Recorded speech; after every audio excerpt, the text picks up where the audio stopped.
밤에 하나님께 저희를 부르셔서 하나님 앞에 나올 수 있도록 복을 주신 것을 감사합니다.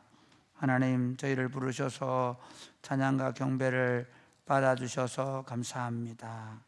하나님, 이 시간에 하나님의 말씀을 듣기를 원합니다. 아버지의 말씀을 기쁨으로 잘 받을 수 있도록 복을 내려 주옵소서. 참 어려운 시대, 복음이 엄청난 박해를 받던 시대에 계시로 장차 어떻게 하나님 나라가 세워질 것인가를 보여주신 성령 하나님, 이 시간에 이 말씀을 읽고 우리가 나눌 때에 주님께서 계시의 말씀을 분명하게 확실하게 이해할 수 있도록 복을 내려 주옵소서. 아멘. 예수님 이름으로 기도드립니다. 아멘. 오늘 우리 하나님의 말씀은 요한계시록 10장 1절부터 11장 14절까지 말씀입니다.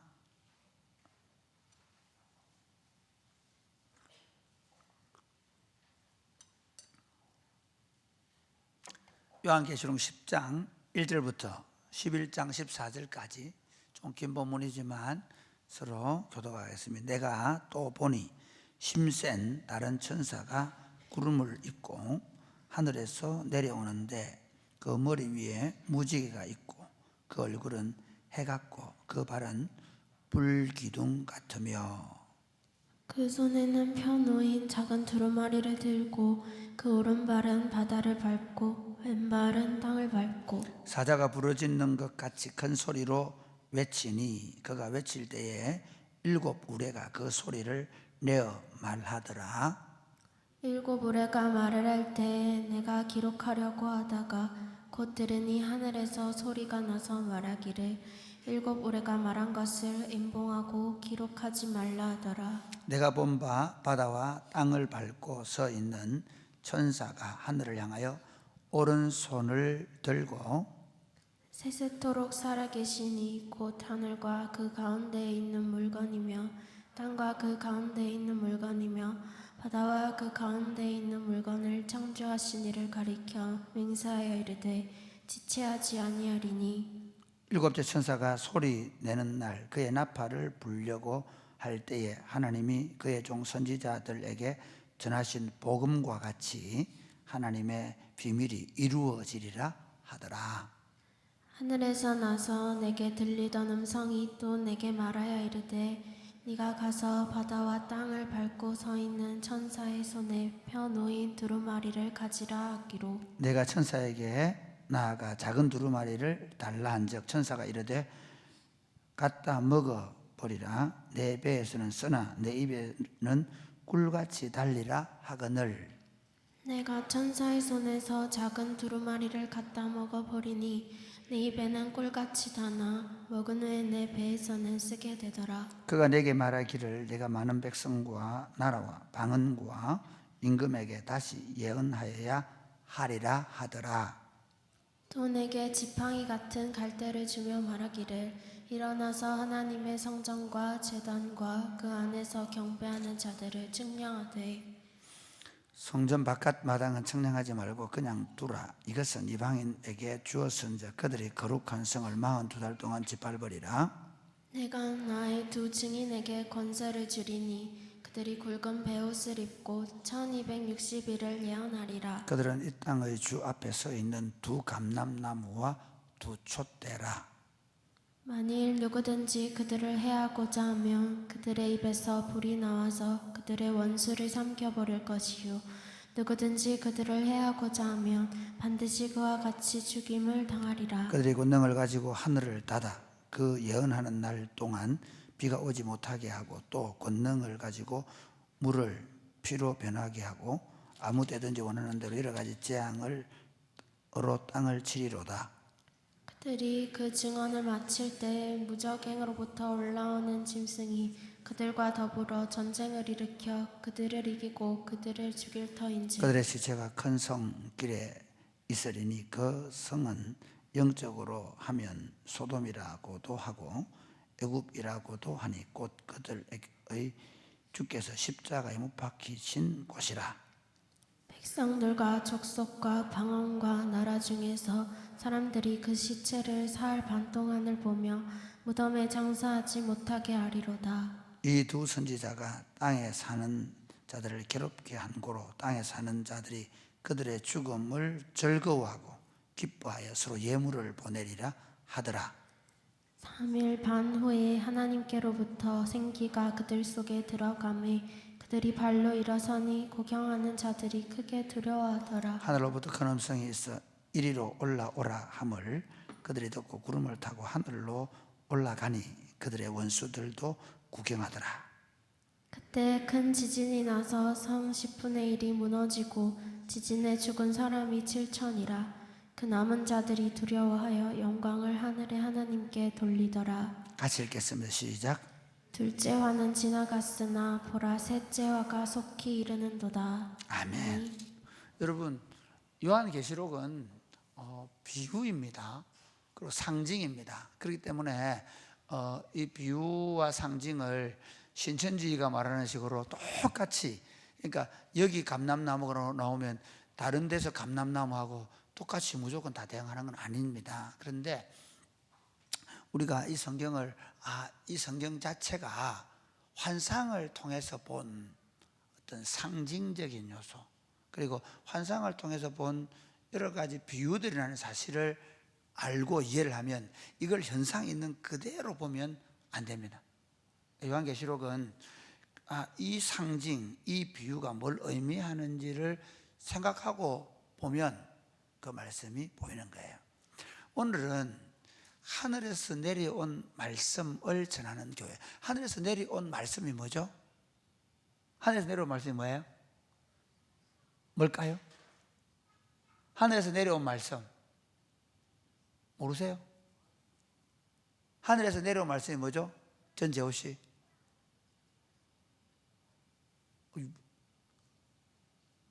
하늘에서 내려온 말씀이 뭐예요? 아니요, 성경. 네. 하늘에서 내려온 말씀이 뭐라고요?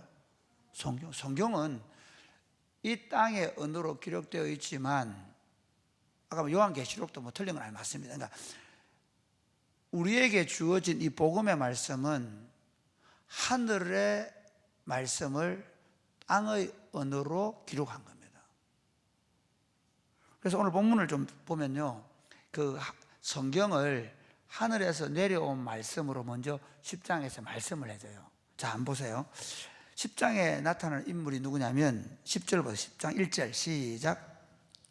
내가 또 보니 힘센 다른 천사가 구름을 입고 하늘에서 내려오는데 그 머리 위에 무지개가 있고 그 얼굴은 해 같고 그 발은 물기둥 같으며 예, 그 손에는 펴놓은 작은 두루마리를 들고, 이 두루마리가 요즘에는 책이 이렇게 되어 있지만, 그러니까 옛날에는 두루마리로 되어 있거든요. 그 두루마리를 들고 있는 거예요. 이렇게 쫙 들고 있는 거죠.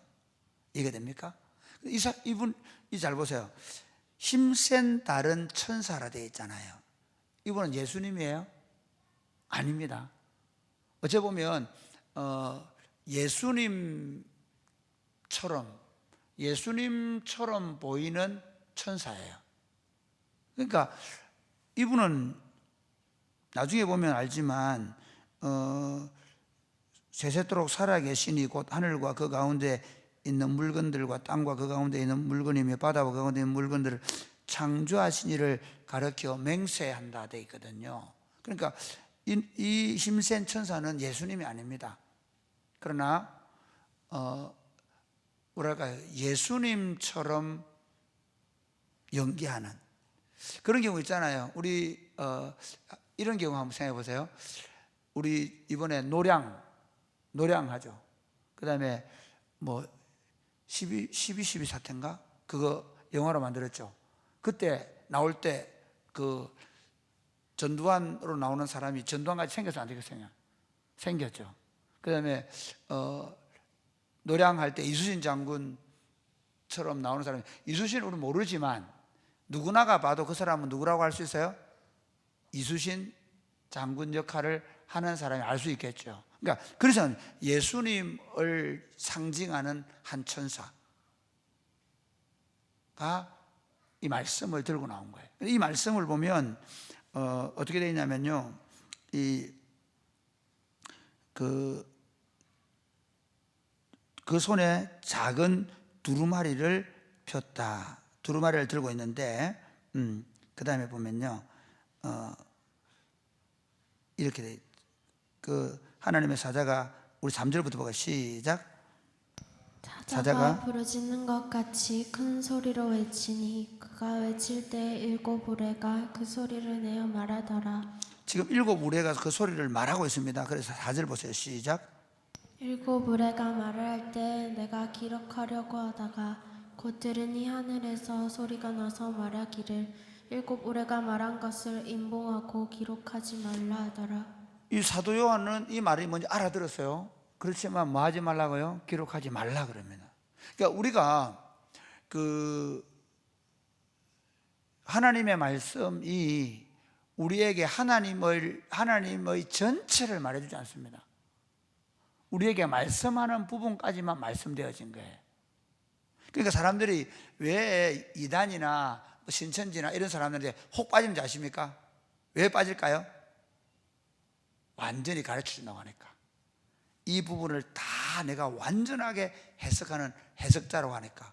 그래서 나는 뭐 성령이다, 뭐 나는 이 책을 푸는 사람이다, 막 이렇게 얘기하잖아요. 그럼 신기한 거예요, 사람들이. 그런데 푸는데 어떻게 푸는가 하면 진짜 말도 안 되게 풀어요. 네. 진짜 말도 안 되는. 그런데 사람들이 어떤 지적인 만족을 주다 보니까 그 사람들이 막 혹 빠져버려요. 사실은 성경이, 하나님이, 성경이 말씀하는 하나님은 우리가 그래도 이해할 수 있는데, 우리가 하나님과 하나님이 하시는 일을 정확하고 완전하게 알 수는 없어요.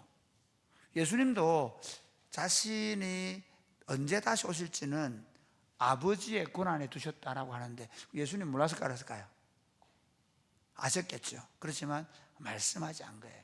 그 당시에 고대의 관습이 어떠냐면요, 삼손이 결혼식 하러 갈 때 보면 아버지 어머니하고 같이 가잖아요.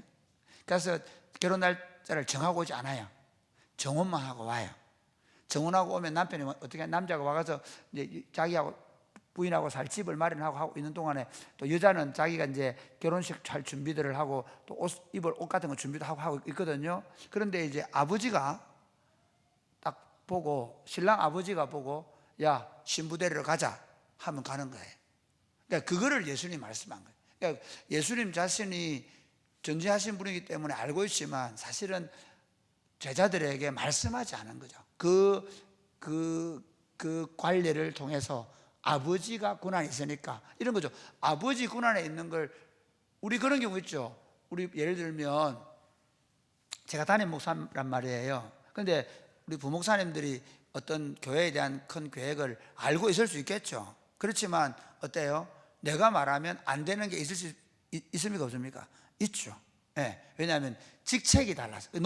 높낮이의 문제가 아니라 이거는 먼저 당회가 다루고 해야 될 일이기 때문에, 그 당회가 안 다루고 만약에 교인들한테 알려지면 이게 문제가 되니까, 저는 그거 제가 말할 수 없습니다, 저는 그거 잘 모릅니다, 모른다고 하는 게 아직 그걸 모른다는 뜻이 아니라, 그것처럼 하나님께서도 우리가 알기를 꼭 굳이 알아야 되지 않을 내용을 다 말씀하지 않았습니다. 그러니까 신앙생활 하면서 이걸 다 안다 말하면 뭐예요? 예를 들어서 예수님이 다시 오실 날을 내가 안다 라고 말하면 그건 거짓말쟁이.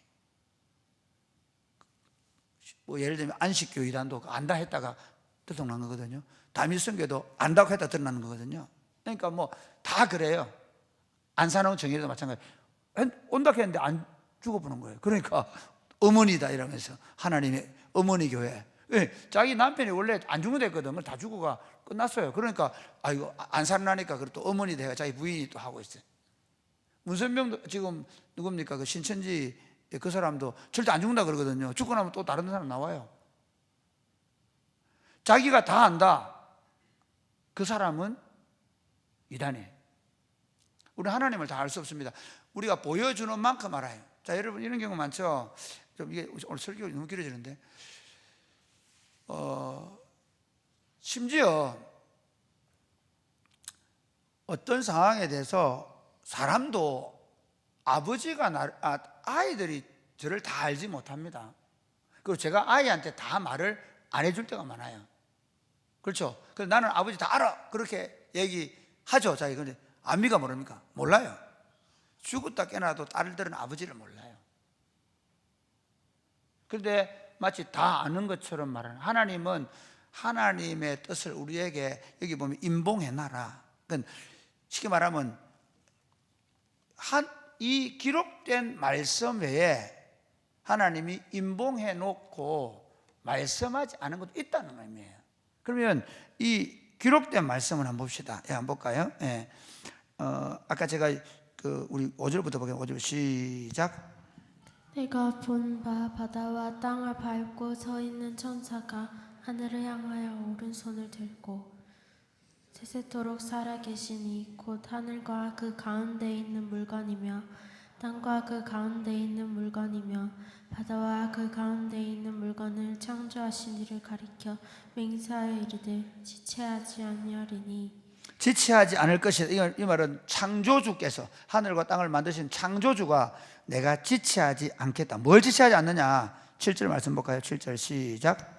일곱째 천사가 소리내는 날 그의 나팔을 불려고 할 때에 하나님이 그의 종 선지자들에게 전하신 복음과 같이 하나님의 그 비밀이 이루어지리라 하더라. 예,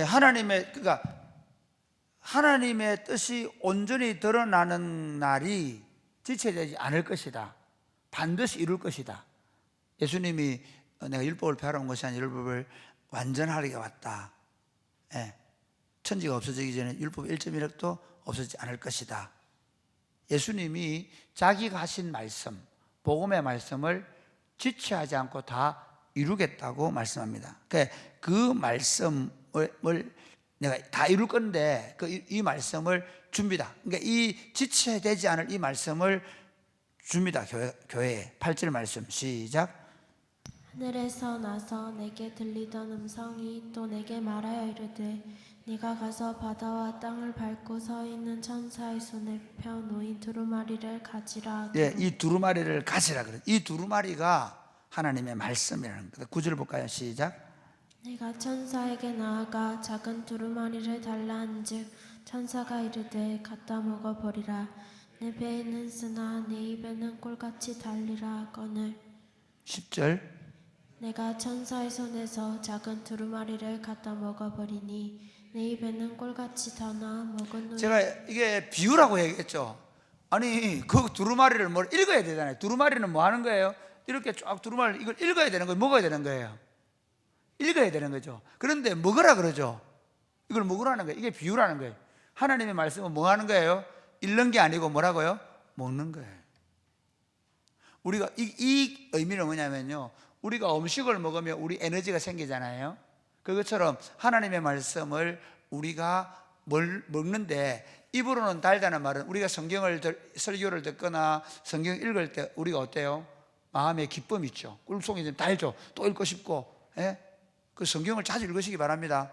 다른 걸 읽으면 막 마음이 혼탁해지고 혼미해지고. 예. 어제 설교했죠. 막 이단들이 온갖 이단 사설. 그러니까 책도 애들한테 아무나 읽히면 안 돼요. 공산주의 사상 읽혀 놓으니까 공산주의 사상, 지금 뭐 공산주의나 그다음에 뭐 요즘 텔레비전이나 문화적으로 보면 동성연애 사상이나 이런 것들이 그냥 다 주어지는 거예요. 그것들은 읽으면 읽을수록 정신이 혼미해져 버려요. 읽으면 읽을수록 사람들이 막 영혼이 피폐해져 버려요. 그렇죠? 그런데 하나님의 말씀을 읽을 때 꿀송이처럼 달다. 그래서 이 유대인들은요, 그 성경에 꿀을 발라놓는데, 그래서 애들 보고 어릴 때는 성경을 모를 때는 할 게 많은데, 이 책은 달다. 그런데 재밌는 건 입으로는 단데 배에 들어가서 뭐하다? 쓰다. 왜 그럴까요? 성경이 설교를 들을 때는 아멘 하죠. 그런데 그 설교를 듣고 집에 가면 어때요?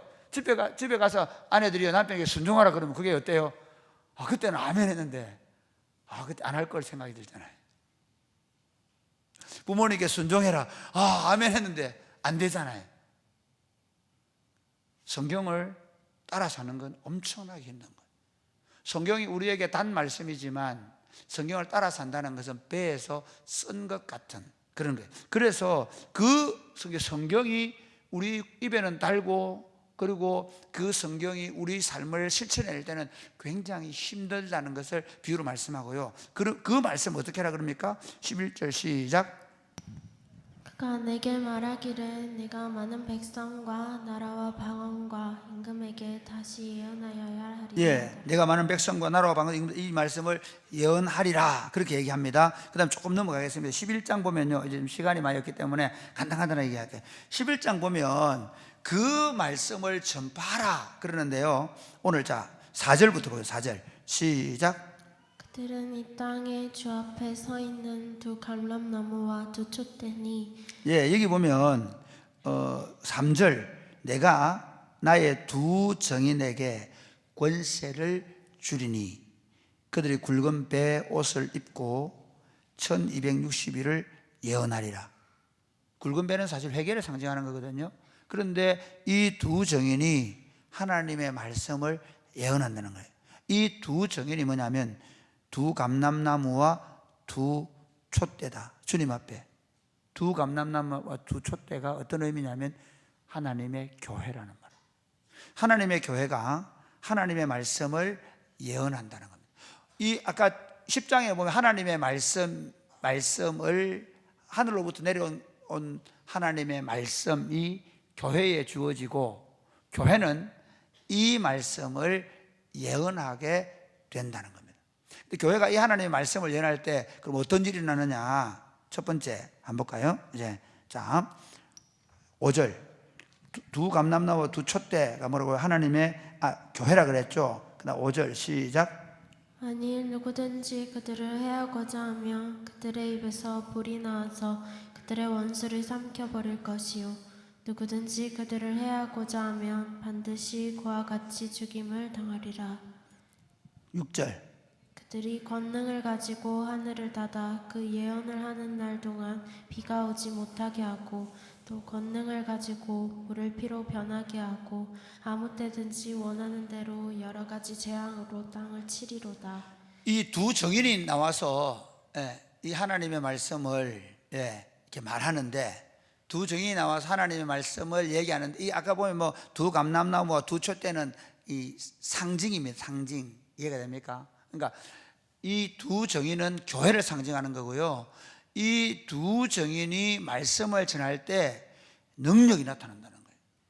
그러니까 여러분, 첫 번째 우리가 하늘로부터 내려온 말씀을 전하는 교회는, 하나님이 여기 보니까 누구든지 그를 해하고자 하면 그 입에서 불이 나와서 그들의 원수를 삼켜버릴 것이고 그들을 해하고자 하면 반드시 그들을 죽임을 당한다. 그들이 권능을 가지고 하늘을 닫고 예언하는 날 동안 비가 오지 못하게 하고, 권능을 가지고 물을 피로 변하게 하고 아무 때든지 원하는 대로 여러 가지 재앙으로 땅을 친다. 이 말은 하나님의 말씀을 전할 때 그 교회가 능력 있게 역사한다는 거예요. 오늘날 교회가 사실은 무기력한 이유가 뭐냐면 하나님의 말씀을 바르고 힘있게 전하지 않기 때문에.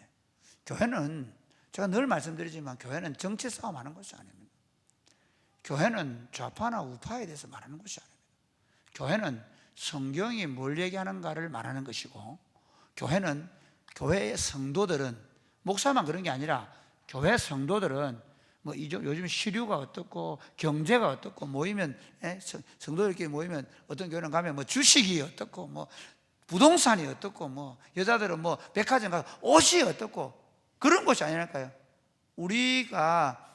제가 사랑의 꽃피우는 게 설교하고 소그룹을 통해서 말씀을 나누고, 그리고 여러분들이 매일 말씀을 묵상하고, 그 다음에 여러분이 행복모임을 통해서 말씀을 전하고, 그렇게 하면 할수록 하나님께서 우리 교회에 능력을 주시는 믿으시기를 바랍니다.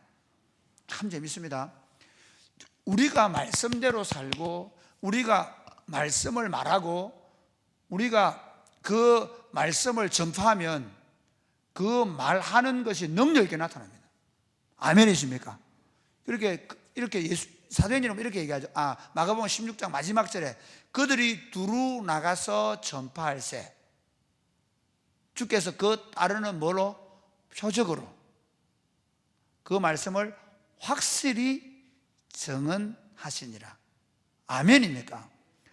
예수 믿는데요, 저는 이 확신이 있습니다. 뭐가 있냐면 목회를 하면 할수록, 신앙생활을 하면 할수록 이전에 없던 확신이 뭔가 하면요, 성경대로 사는 사람 못 건든다.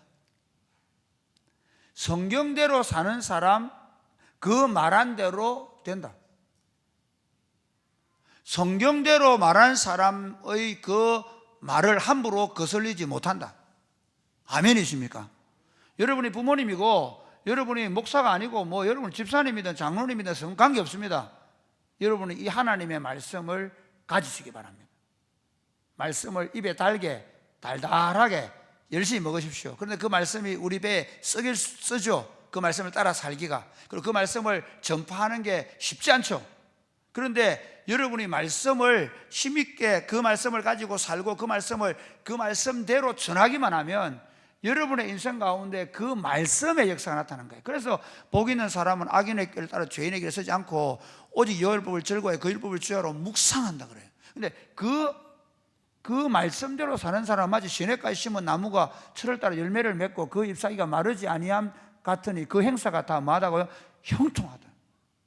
오늘 예수 믿는 사람은 왜 이렇게 힘이 없냐? 교회가 왜 이렇게 힘이 없냐? 교회가 예배당이 작아서, 교회가 예배당이 화려하지 않아서, 교회가 저 서울에 없어서 그래서 교회가 능력이 없는 게 아니고, 교회의 능력은 하나님의 말씀을 얼마나 성도들이 확실하게 믿고 그 하나님의 말씀을 그대로 말하고 하나님의 말씀을 그렇게 힘있게 전하느냐의 문제가 있습니다. 사랑하는 여러분, 저와 여러분이 다시 하나님의 말씀으로 돌아가고 그 말씀만 힘있게 전할 수 있게 되기를 주님의 이름 축복합니다. 그럼 여러분이 권능 있는 사람이 될 것입니다. 여러분의 말하는 것이 절대로 땅에 떨어지지 않을 것입니다. 왜? 내가 말한 게 아니고, 내가 막 이상한 예언을 그런 거 말고, 제가 성경을 많이 암송하는 이유가 뭐냐면, 누구든지 말하려거든 하나님이 말씀하시는 것처럼 하라 그랬거든요. 그 말이 뭐냐면 하나님의 말씀을 하라는 거예요. 하나님의 말씀을 하면 어떻게 될까요? 그 말씀은 영원히 변하지 않는 거예요. 그 말씀은 권능이 있거든요. 아멘입니까? 여러분 중요합니다. 그러니까 제가 이 예수를 믿으면서 요즘에는 그러니까 살아. 아침에 일어날 때부터 밤에 잠들 때까지 이게 제정신이 아니에요. 의식이 들어오는 순간부터 그 하나님의 능력의 임재, 그 하나님과 동행하는 삶. 그러니까 어떤 환경에도 옛날에는 막 흔들려서 감정도 흔들리고 막 생각도 흔들리고, 어려운 조금만 힘들어도 뭐 나도 모르게 막 좌절이 되고 낙심이 되고, 감사하게도 적어도 지금 가면 갈수록 없어져요. 큰 거예요. 어떤 상황에도 흔들리지 않을 수 있어요. 그리고 더 재밌는 건요, 확신이 있어요. 분명히 상황은 어려운데, 분명은 안 되는데 확신이 있어요. 왜? 여러분, 우리가 살아가는데 보세요. 말씀 아닌 게 있나요? 염려가 올 때 아무것도 염려하지 말고 오직 모든 이기를 기도와 간구로, 그렇죠? 그러니까 너희 걱정이 돌 때 뭐라 해야 합니까? 너희 염려를 주께 맡겨라 그랬죠. 그러니까 우리 안에 두려워하지 말라, 내가 너와 함께함이라 그랬죠. 성경을 왜 암송하고 성경을 왜 우리가 가지고 있냐면요, 그러니까 그 성경을 가지고 만약에 누가 힘들어할 때 내가 이 말씀 확신하는 가운데 그 말씀으로 그 사람을 권면하고 기도하고 세우면 그 사람이 서는 거예요. 그 사람이 악한 영이 떠나가고 그 사람 가운데 담대함이 생기고 그 사람이 질병이 치유되고. 아멘입니까? 말씀의 권능을 가지십시오. 시간이 너무 많이 가가지고 두 번째 보면요, 그런데도 하나님의 말씀을 가진 교회는 하나님께서 때로 고난을 허용하십니다. 오늘 한번 볼까요? 7절 말씀. 자, 7절 시작. 그들이 그 증언을 마칠 때 무적행으로부터 올라오는 짐승이 그들과 더불어 전쟁을 일으켜 그들을 이기고 그들을 죽일 터인지. 그들의 시체가 큰 성 길에 있으니 그 성은 영적으로 하면 소돔이라고도 하고 애굽이라고도 하고 하니 곧 그들의 주께서 십자가에 못 박히신 곳이라. 이게 어떤 의미인가 하면요, 말씀을 전하는 사람들이 지는 것 같은 일이 생겼나요? 말씀을 전하는 자들 가운데 순교가 일어나요.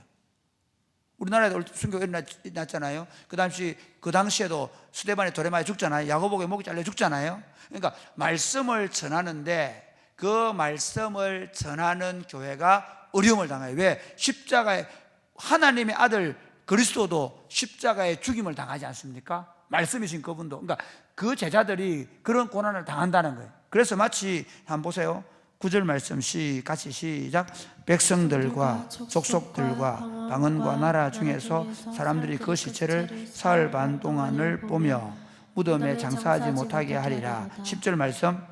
이 두 선지자가 땅에 사는 자들을 괴롭게 한 고로 땅에 사는 자들이 그들의 죽임을 즐거워하고 기뻐하며 서로 예물을 보내. 여기서 땅에 이 두 선지자가 누구면 교회, 그리고 교회 가운데에서 몇 사람들을 죽이게 되고, 그래서 교회가 마치 지는 것 같은, 그리고 오히려 이제 이 두 선지자가 세상을 괴롭혔다는 말은 뭐냐면요, 교회의 복음은 세상적인 욕망과 욕구대로 살려고 하는 사람들에게 괴로움이 되는 거예요. 이해가 되십니까? 사실은 예수 안 믿는 사람들에게 우리가 전하는 복음은 엄청나게, 만약에 예수 안 믿고 술 먹고 다니고 뭐 온갖 나쁜 짓 하고 다니는 사람들이 여기 설교하고 제 설교를 듣고 생각해 보십시오.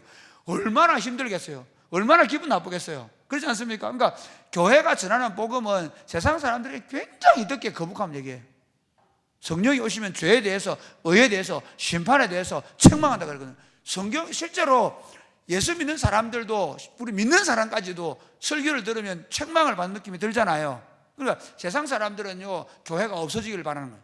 자기 마음대로 하기를 바라는 거예요. 자기 욕망대로, 자기 하고 싶은 대로 하기를 바라는 사람들은 오히려 교회가 어려움을 당하고, 복음 전하는 자들이 핍박을 받을 때 좋아하고 선물을 줘요. 그런데 그걸 끝날까요? 아닙니다. 이렇게 되어 있습니다. 마지막. 자, 여기 11절 시작. 3일 반 후에 하나님께로부터 생기가 그들 속에 들어가매 그들이 발로 일어서니 공공한 자들이 크게 두려워하더라. 하늘로부터 큰 음성이 있어 이리로 올라오라 함을 그들이 듣고 구름을 타고 하늘로 올라가니 그들의 원수들도 구경하더라. 이건 비유입니다. 이게 진짜 그러니까 죽어가지고 죽은 자들 부활하고 이런 느낌, 뭐 이런 뭐라 그러죠? 우리 옛날에 그 부활 올라가는 걸 뭐라 그래요? 우리 옛날에 그 많이 했잖아요. 휴거. 상징입니다. 상징. 그러니까 교회가 몇몇이 순교를 당하고 어려움을 당하지만 교회가 망하지 않고 교회가 다시 어떻게 된다고요? 일어서게 된다는 거예요. 교회가 회복되고 힘을 갖게 된다는 거예요. 그러니까 하나님의 하늘의 말씀을 가진 하나님의 교회는 말씀을 전하다가 어려움을 당할 수 있지만 어떻다고요? 반드시 승리한다. 아멘이십니까? 신앙생활 하다가 여러분 개인도 마찬가지입니다. 어려운 일 당할 수 있죠. 근데 그게 끝이 아닙니다. 반드시 승리한다는 겁니다. 말씀을 맺겠습니다. 우리는 하늘로부터 내려온 말씀을 가진 사람들입니다. 이 말씀은 우리가 입으로 먹을 때는 달지만 우리 배에 들어가면 쓴 말씀입니다. 그리고 우리 이 하나님의 말씀을 온 나라와 민족과 족속들에게 전파하라고 교회를 세우시고 그 교회를 통해서 복음의 말씀을 전파합니다. 이 복음의 말씀을 잘 전하는 교회일수록 하나님이 능력으로 역사하십니다. 아멘입니까? 저는 사랑이 굽히는 교회가 복음의 말씀을 더 탁월하고 전하고 있기 때문에 교회가 점점 능력 가운데 서간다고 생각합니다. 교회가 기도하고 말하는 대로 되어져 가는 겁니다. 왜? 하나님이 그 말씀을 가지고 살아가는 개인과 교회 공동체 가운데 그런 역사합니다. 그러나 종종 어려움이 있죠. 힘든 일이 생기죠. 그럼에도 불구하고 거기에 교회는 무너지지 않습니다. 하나님이 반드시 능력으로 다시 이렇게 세우셔서 교회를 통해서 하나님의 말씀을 더 힘있게 전하게 할 줄로 믿으시기를 주님의 이름으로 축복합니다. 아멘. 이게 지금 요한계시록 10장과 11장의 내용입니다. 자, 찬송하겠습니다.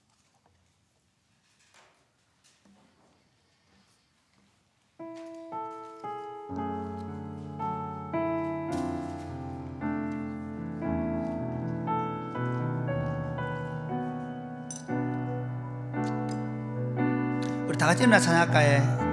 안개가 날 가려워.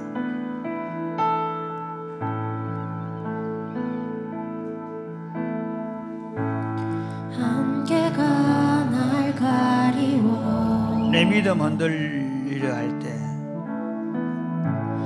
내 믿음 흔들리려 할 때 나 주님께 나 주님께 나아가네. 주님은 산 같아서 주님은 산 같아서 여전히 그 자리에 서 계셔 여전히 그 자리에 계셔 눈을 들면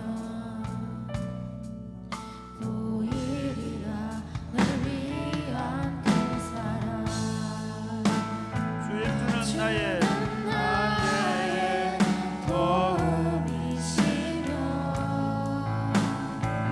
주의 계획 영원하시네 주의 위엄 앞에 주의 위엄 앞에 믿음으로 순종해 예배드리니 주님께서 날 이끄시며 주가 항상 함께 하시네. 주가 항상 함께 하시네 주의 사랑 안에 주의 사랑 안에 믿음으로 순종해. 다시 한 번 더 주는 나의 도움이시며 주는 나의 도움이시며 주의 계획 영원하시네 주의 위엄 앞에 주의 위엄 앞에 믿음으로 순종해 예배드리니 주님께서 날 이끄시며 주가 항상 함께 하시네 주의 사랑 안에 주의 사랑 안에 믿음으로 순종해 예배드리니 영원히. 사랑하는 여러분, 요한계시록을 이렇게 이제 공부를 하면서 오늘 우리가 이제 설교를 듣지 않습니까? 들으면서 한 가지 생각하게 될 게 있습니다. 뭐 이스라엘하고 하마스하고 전쟁이 절대로 아마겟돈 전쟁 아닙니다. 예, 뭐 우크라이나하고 러시아하고 전쟁한다고 지금 멸망이 오는 거 아닙니다. 안 온다는 말도 아니고 온다는 말도 아닙니다. 무슨 말이냐면 그건 사인이 될 수 없습니다. 왜 사인이 될 수 없는가 하면요, 만약에 그런 전쟁이 사인이라고 한다면 1차 세계대전이 훨씬 더 위험한 전쟁 아닙니까? 2차 세계대전은 더 위험한 전쟁입니다. 맞습니까? 안 맞습니까? 뭐 지금 지구 종말이 온다, 지금 전쟁이 오고 지진이 온다, 그래서 나라가 점점 뭐 지금 바로 임박한 종말을 얘기하면서 사람들을 두렵게 하는 건 이단들입니다. 훨씬 더 큰 지진들, 화산 폭발들, 전쟁들 있어 왔습니다. 요한계시록의 목적은 하나님의 교회가 오히려 하나님의 말씀 안에 굳게 서는 겁니다. 사람들을 겁주고 위협해가지고 그래가지고 그 잘못된 교주의 말을 따라가고 그 사람들이 설명하는 대로 뭐 온갖 이론에 매이는 게 아닙니다. 요한계시록은 하나님의 교회가 하나님의 말씀을 기쁘게 받고 하나님의 말씀 위에 굳게 서가라는 격려의 메시지입니다. 믿으십니까? 그러므로 사랑하는 여러분, 오늘 이 시대에 요한계시록을 풀면서 뭐 멸망이 가까이 오고 있다, 종말이 가까이 오고 있다 그러면서 그런 임박한 종말을 이야기하면서 미혹하는 미혹에 교회가 흔들리지 않게 하여 주옵소서. 물론 주님이 가까이 오고 있습니다. 왜냐하면 주님이 가신 때부터 오실 때까지가 주님의 때니까 점점 가까이 오고 있는 건 맞습니다. 그러나 어떤 지진도 어떤 전쟁도 징조가 될 수 없습니다. 우리의 징조는 뭐냐면 성경입니다. 주님이 언제 오실지 아무도 모릅니다. 그게 성경입니다. 우리는 어떻게 합니까? 오늘 내게 주어진 삶을 성경을 열심히 읽고 그 성경의 말씀을 따라 믿음을 따라 살아가는 것입니다. 하나님, 우리가 성경을 따라 믿음으로 살아가게 하여 주옵소서. 우리 입에는 달지만 우리 배에서 선임 하나님의 말씀을 따라 살아가게 하여 주옵소서. 어떤 유혹에도 어떤 사람들의 미혹에도 흔들리지 않게 하여 주옵소서. 기도하겠습니다. 주여,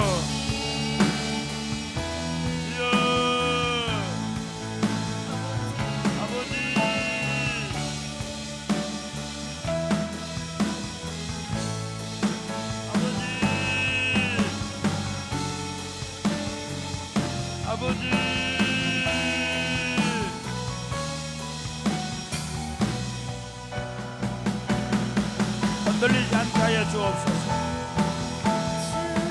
말씀을 열심히 읽고 그 말씀 가운데 살아가게 하여 주옵소서.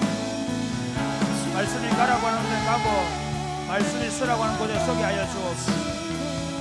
말씀 안에서 내 영혼이 깨어지고 말씀 안에서 내 생각이 바르게 서며 말씀 안에서 우리의 마음이 평온함을 얻고 기쁨을 얻고 말씀 안에서 담대해질 수 있도록 도와주옵소서. 말씀을 행할 때 우리 안에 여러 가지 힘든 일이 있지만 그 말씀을 부여잡고 기도하게 하여 주시고 그 말씀 안에서 우리가 새로워질 수 있도록 주님 도와주옵소서. 주께서 우리와 함께 해주실 줄 믿습니다. 하나님 아버지, 우리에게 하늘로부터 내려온 말씀을 주셔서 감사합니다. 이 말씀을 늘 달게 읽게 하여 주옵소서. 말씀이 달콤해지게 하여 주옵소서. 그리고 그 말씀이 우리 배에 쓸지라도 우리가 그 말씀을 붙잡고 믿음으로 살아가게 하여 주옵소서. 특별히 이 시대가 미혹하는 영의 역사에서 주님이 여기 있다 저기 있다고 말하며 임박한 종말론을 말하며 잘못된 비유풀이나 잘못된 것을 가지고 하나님이 오실 때를 알고 마치 하나님이 어떻게 나타나실지를 예언하는 악한 자들이 많이 있음을 고백합니다.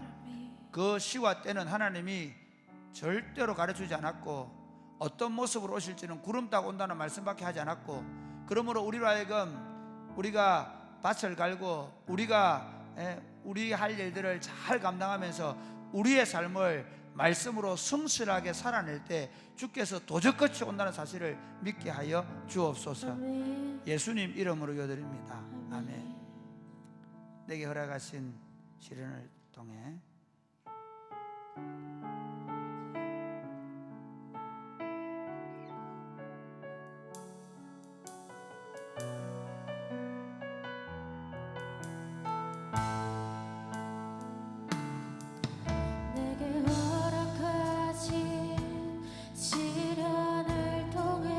나의 믿음 더욱 강하게 자라나고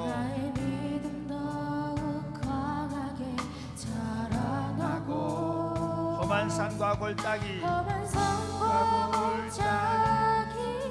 지나는 동안 주께 더 가까이 나를 이끄시네. 내가 겪는 시험이 어렵고 힘겨워도 내 주님보다 크지 않네. 내 앞에 바다가 갈라지지 않으며 주가 걸어가는 위곡해 하리. 나는 믿네.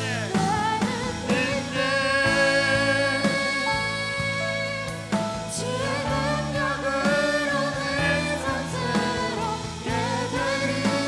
나는 믿네. 주의 능력으로 담대히 나가리라.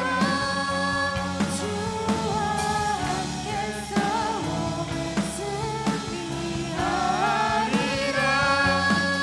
날마다 믿음으로 나는 믿네. 나는 믿네.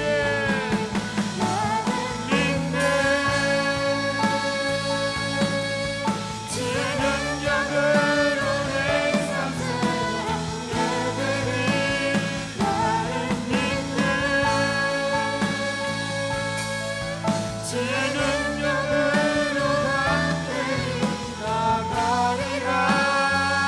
주와 함께 싸워 승리하리라. 날마다 믿음으로 나는 믿네. 나는 믿네.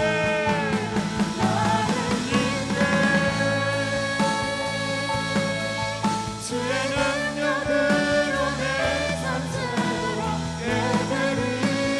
나는 믿네. 주의 능력으로 담대히 나가리라. 주와 함께 싸워 승리하리라.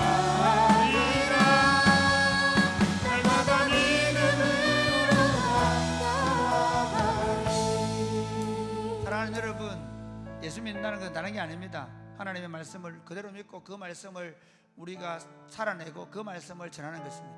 이렇게 기도하겠습니다. 하나님, 우리 교회 공동체가 하늘로부터 온 이 하나님의 말씀을 받고 이 말씀대로 살며 이 말씀을 담대히 전하게 하여 주옵소서. 우리 이 말씀을 전할 때 하나님이 능력을 나타내실 것입니다. 이 말씀을 전할 때 때로 우리가 어려움이 있겠지만 하나님께서 그 어려움과 역전시키셔서 하나님이 능력으로 역사하셔서 반드시 교회가 승리하게 될 것입니다. 교회가 말씀대로 살지 않고 교회가 말씀을 전하지 않으면 교회는 무기력해집니다. 하나님, 우리가 말씀대로 살게 하여 주옵소서. 우리로 하여금 이 담대히 하나님의 말씀을 전하게 하여 주옵소서. 아멘. 여러분 개인도 마찬가지입니다. 오늘날 그리스도인의 힘이 없는 이유는 다른 게 아닙니다. 그 말씀이 자기 안에 살아있지 않을 때 우리는 무능력한 그리스도인이 되는 것입니다. 하나님 말씀이 우리 안에 살아있게 하여 주옵소서. 아멘. 이 말씀을 대로 살아내므로 말미암아 능력 있는 삶을 살게 하여 주옵소서. 아멘. 기도하겠습니다.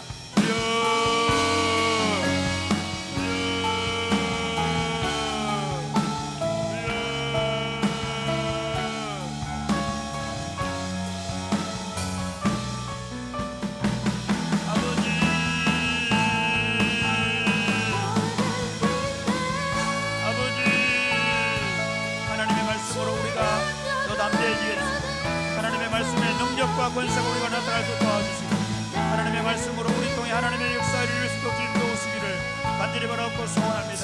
전능하신 아버지 하나님, 말씀의 능력이 우리를 붙잡게 하시고 말씀의 능력에 사로잡히게 하시고 말씀 안에서 우리로 담대해질 수 있도록 인도하시기를 간절히 바라옵고 소원합니다.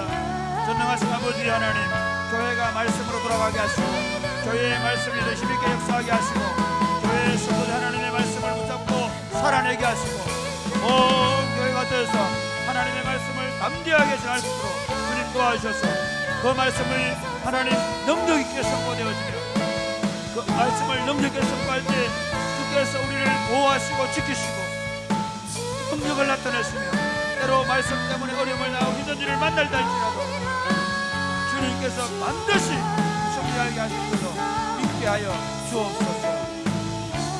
하나님 아버지, 교회가 말씀을 붙잡고 승리하는 교회가 되게 하여 주옵소서. 아멘. 예수님 이름으로 기도드립니다. 아멘. 따스한 성령님,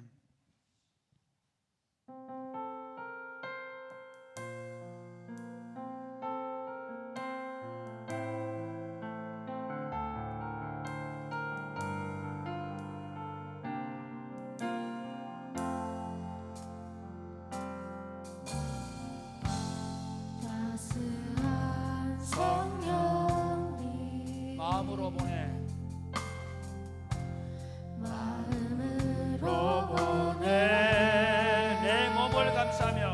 내 몸을 감싸며 주어지는 평안함 만족함을 느끼는 부르신 곳에서 곳에서 나는 예배하네. 어떤 상황에도 나는 예배하네. 부르신 곳에서 나는 예배하네. 어떤 상황에도 나는 예배하네. 내가 걸어갈 때 길이 되고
하나님께서 왜 예수 그리스도를 우리를 위해 보내시고 우리를 구속한 줄 아십니까? 하나님 왜 나를 구원하셔서 하나님의 자녀로 삼으신 줄 아십니까? 아브라함처럼 살라고요. 가는 곳마다 하나님을 예배하는 것입니다. 에녹처럼 살라고요. 하나님과 동행하면서 하나님을 기쁘시게 하는 사람으로 살라고요. 여러분, 우리의 목표는 간단합니다. 잠을 자고 일어나고 밥을 먹고 공부를 하고 직장생활을 하면서 하나님을 예배하는 것입니다.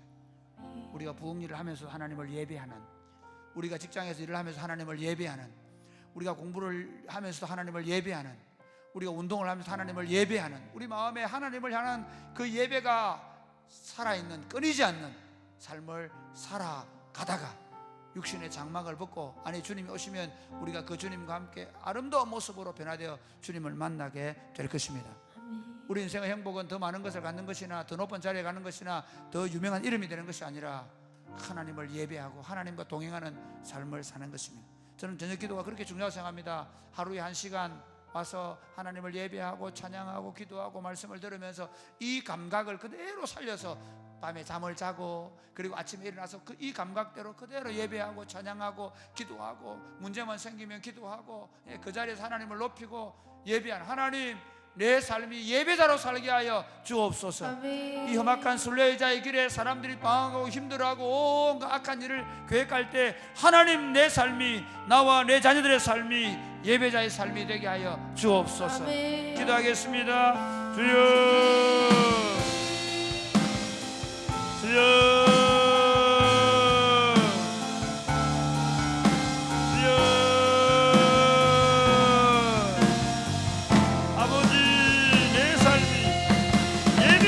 삶이 될 수 있도록 하나님,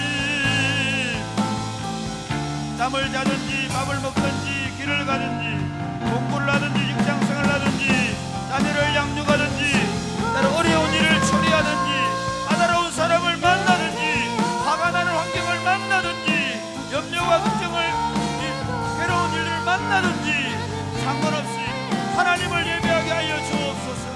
하나님을 예배하게 하여 주옵소서. 베들레헴에서 하나님을 예배했던 야곱처럼, 보엘사바에서 하나님 엎드렸던 아브라함처럼, 이방인을 위하여 하나님 앞에 경배했던 야곱처럼 하나님을 예배하게 하여 주옵소서. 하나님, 우리를 예배자로 불러주셔서 감사합니다. 사람들이 이 험한 세상 살아가면서 마약에 취하고 술에 취하고 성의 노예가 되고 온갖 것들을 해도 괴로워하고 힘들어하고 우울해하고 공황장애를 겪는 이 상황 속에서 하나님, 우리를 하나님을 예배하는 자로 불러주셔서 감사합니다. 좋은 일이 있을 때 하나님을 예배하게 하시고, 힘들고 어려운 일을 만나 하나님을 예배하게 하시고, 우리의 직장생활 속에서도 늘 하나님을 예배하는 마음으로 직장생활하고 밥을 먹으면서도 길을 걸어가면서도 하나님을 예배하게 하여 주옵소서. 그래서 하나님과 동행하며 하나님 주시는 기쁨과 평안을 누리며 하나님께 기도의 응답의 열매를 받으며 살아갈 수 있도록 도와 주옵소서. 오늘 밤에 하나님 우리에게 성령으로 충만하게 하여 주옵소서. 우리를 새 사람 만들어 주옵소서. 새로운 마음을 주옵소서. 회개의 영을 주옵소서. 성령으로 충만케 하여 주옵소서. 특별히 하나님 질병 가운데 있는 분들을 위해 기도합니다. 몸과 마음의 질병을 가진 자들을 위해 기도합니다. 그 마음의 어둠의 권세는 내가 나사렛 예수를 명하노니 떠나갈지어다. 우울의 영은 떠나갈지어다. 슬픔의 영은 떠나갈지어다. 공황을 일으키게 하는 모든 악한 영의 권세는 떠나갈지어다. 암병은 떠나갈지어다. 주님, 우리 가운데 하나님 의의 태양 되신 그리스도의 빛으로 환히 비춰주시고 우리로 새롭게 하여 주옵소서. 특별히 우리 유건사님 또 우리 이지덕 성도님 기억하시고 온전하게 새롭게 회복시켜 주옵소서. 주님께서 오늘 밤에 우리 기도하는 가운데 우리 몸과 마음을 새롭게 하실 줄로 믿습니다. 예수님 이름으로 기도드립니다. 아멘. 다 같이 기도하겠습니다. 주여.